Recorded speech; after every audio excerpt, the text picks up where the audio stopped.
Hi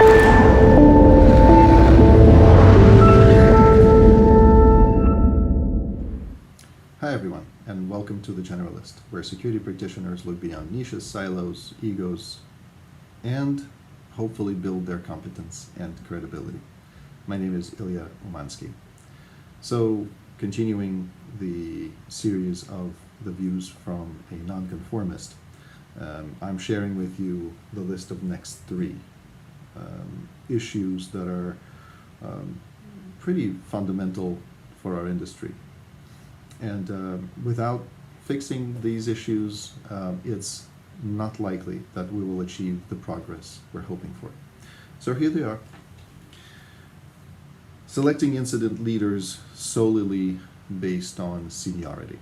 So think about it, and it's actually quite trivial to understand the flaw in this logic, right? A senior leader may be very competent at running an organization in the times of normalcy. They also may be very competent at running an organization when, let's say, issues that are directly related to their area of expertise arise.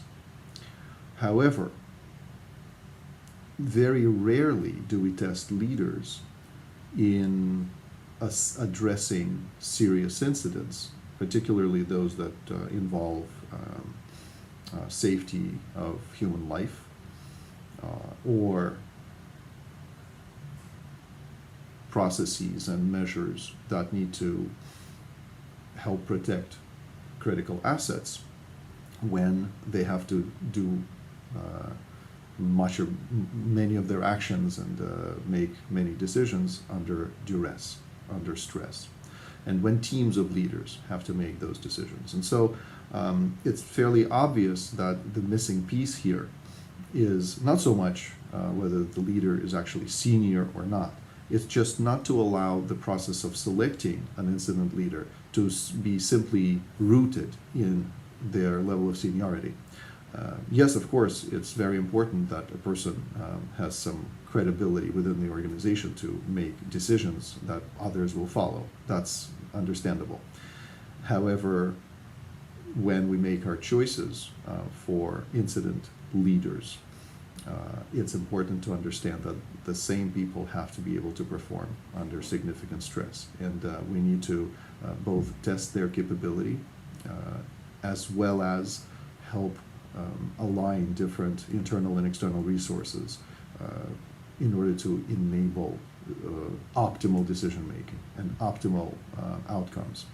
So I think this one is certainly something that I see even today after 20 years in the industry, where seniority dictates that leaders for incident leaders be selected, and other factors are not taken into consideration, such as performance under duress.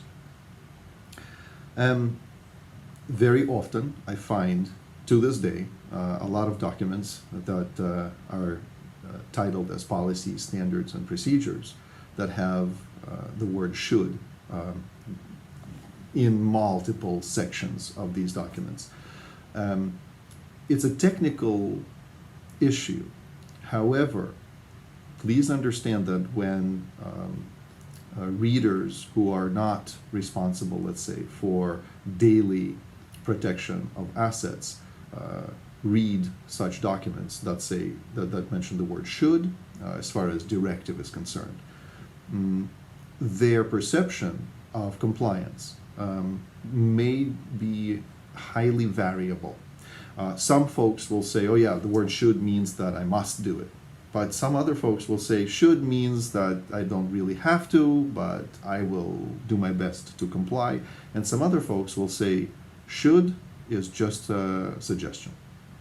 And so when we write policy documents and procedures and standards, something where you need to dictate certain rules, I think it's very important to be very careful with the choice of words. And the word should, in my humble opinion, does not belong in these types of documents. Now, it is perfectly fine to be used in a guideline, but not in something where you need to set certain rules in order to achieve certain levels of compliance.